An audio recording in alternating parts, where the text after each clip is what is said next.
好兴趣。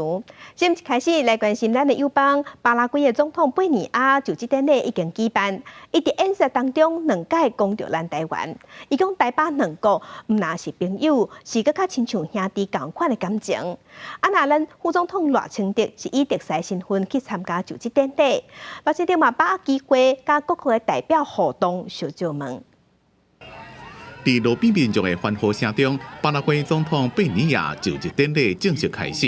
真侪国家拢派代表来参加。贝尼亚伫30分钟的就职演讲，两遍讲到台湾。第一遍是介绍中华民国台湾副总统赖清德，第二遍是讲到台巴两国之间敢若兄弟共款的邦谊。Construiremos alianzas y cooperación con una visión geoestratégica,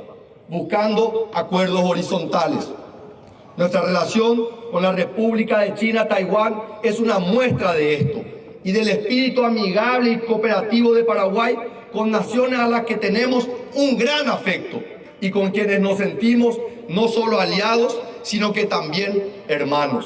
以特使身份带团参加的赖清德，也趁这个机会，甲各国的代表互动，包括美国内政部长哈兰、巴西总统卢拉。西班牙国王菲利佩六世等人对赖清德这边出访，中国外交部面对媒体问题，无正面回应是不是计划展开大规模军演。到目前为止，我们并没有看到相对比较大规模的演习或行动，但是这并不代表我们会松懈我们本身的警觉跟战备的一个决心。